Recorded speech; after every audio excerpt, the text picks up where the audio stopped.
guys, I am in San Francisco, and if you watched my last video, you obviously know that I am in San Francisco.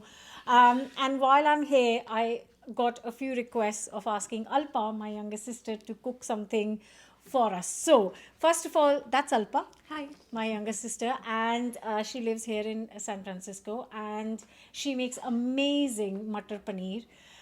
So I thought she could make some matar paneer. We need a quick dinner for the family because we've been out sightseeing, being tourists all day. And I'm going to make my quick yogurt naan, which is literally ready in minutes. It's amazing flatbreads.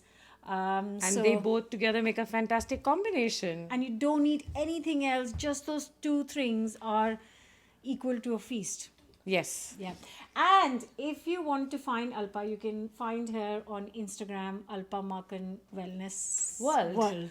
I will leave a link in the description and you should go and say hi to her over there. But right now, let's get cooking. Yes, let's do it. And if you want to make your curry, Matar Paneer curry vegan, you have a lot of extra options. You can add some fantastic cauliflower, always a family favorite. You have carrots. You can always add green beans. The world's your oyster. Go choose what you love the most. Potatoes. Absolutely. So many endless Any options. veg actually. Yeah. Yeah, any veg. You could add garden peas. You could add sugar snap peas. Absolutely. Anything. Going to start with one large onion. The size of this onion is massive, or you could use two medium-sized onions, and I'm just going to roughly chop it up. Heat some oil. I am using 2 tablespoons of oil in a pan. Add 1 teaspoon of cumin seeds. Because we are cooking for the family, I am not necessarily using any measuring spoons, but I'm telling you the measurements so you have an idea of how much to add. So once you've got the onions roughly chopped, add it to the hot cumin oil and then let it cook for a good 8 to 10 minutes until it's lightly golden. Mix it up and slowly cook this on maybe low to medium heat. Meanwhile, prepare some garlic. I'm using 3 to 4 cloves of garlic. Just roughly chop this and then add it to the softened up, slightly golden onions and then mix it up. Now, while that is cooking, you can make the most of the time and prepare 4 to 5 medium sized tomatoes and then just roughly chop this. And once your onions are nicely golden, I am going to add the tomatoes to this mix, and after that I will have to reduce the heat because I am now going to first of all just cook it on continue to cook this on medium heat for 5 minutes, let it bubble up, and then I will just simmer it for another good 10 minutes. And once that is done, I am going to let it cool for 2 minutes and then blitz it to a nice smooth puree. Heat 2 tablespoons of oil in the same pan. I haven't washed it. And then I'm going to add some whole spices. So a small stick of cinnamon goes in, a couple of bay leaves, and also 4 to 5 green cardamom pods. And then I'm going to add the pureed onion, garlic, and tomato mix. At this point, if you want, you can add some red or green chilies as well. I'm just trying to get everything out of the blender, so I've added a little bit of water and trying to get out all the paste. Now stir this well and then cover and cook this for a good 20 minutes on low heat. Meanwhile, I'm going to start preparing the flatbreads. So as I said, I'm not using any measurements here, so I've just found this small katori or a cup measurement, and I'm going to add 4 cups of just plain flour or all-purpose flour as they call it here in the US.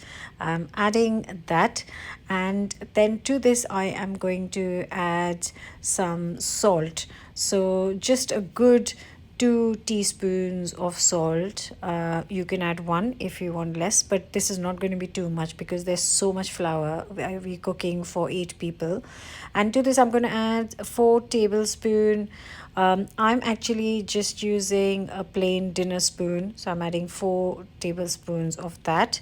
4 spoonfuls of that. So if you're using 1 cup of flour, you can add 1 cup of yogurt to this. And in this whole mixture, I'm adding 2 teaspoons of baking powder.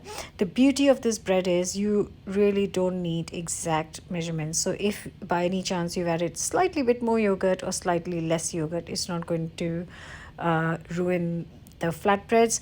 Once you've mixed the yogurt, very slowly add the water. Now I haven't got measurement for water, but I've said this in all my flatbread recipes, add little at a time. So just get a glass full of water and add little at a time, stop, add some more, mix, and once you have a nice soft dough, you stop. So I've got a soft dough. In fact, I've got a slightly wetter dough than I would have liked. If your dough has gone slightly wet, then I am here going to add just a tablespoon. I'm going to sprinkle tablespoon of flour on here because the dough is a little bit too wet for my liking. So I'm just sprinkling a tablespoon of flour and then knead it in, and then just a couple of minutes of kneading. Cover and let it rest for 15 to 20 minutes. That's the time the paneer is going to take to get ready anyway. So that's perfect timing for both things to come together nicely.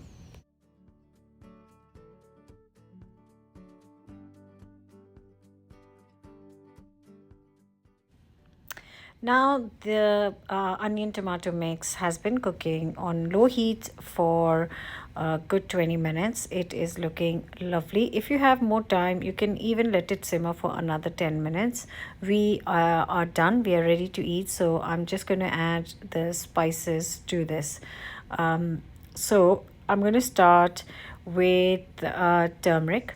So a teaspoon of ground turmeric goes in, a teaspoon of red chili powder, a teaspoon of salt, and then just give it a good mix. Now I found this massive block of paneer in the US. So I am using roughly around 400 grams, and just going to chop it up into kind of rectangles, adding a teaspoon of garam masala and a tablespoon of dried fenugreek leaves or kasuri methi, and then adding around 100 grams of frozen peas to this, giving it a good mix. As you can see, me and Alpa both are taking turns to cook this dish. Whoever is near the hob is getting the food ready for the family, and then we add the paneer to this and just give it a nice good mix, and then let it cook for around 5-10 minutes on low heat. Now while this is cooking, we have started on the side, you can see in the background, the flatbreads have started being rolled out and cooked so that both the things are ready at the same time. Now added around 2 to 3 tablespoons of cream to this and give it a stir, and again cook this for last 2 minutes, and then this Matar paneer dish is ready. It is so simple that we have managed to cook this in all the kind of busyness of the kitchen, the kids running around and the families just hovering around. So this is ready to be served. You can serve it with some raita or some onion salad. Now take a small portion of the dough, roll it into some flour. I'm just doing this straight on the surface. Nothing special is required. If you don't even have a rolling pin, you can just use a wine bottle or something to roll these out. That is how simple they are. Just roll it out into a thin circle, oval, whatever shape you can manage, and then cook this on a really hot pan. And after a minute or two, it starts to bubble up. Then you turn it over and then again cook the other side as well until they are ready and done. Some of these will puff up and some of them will not puff up. So don't worry too much till the time they are cooked and golden is absolutely fine.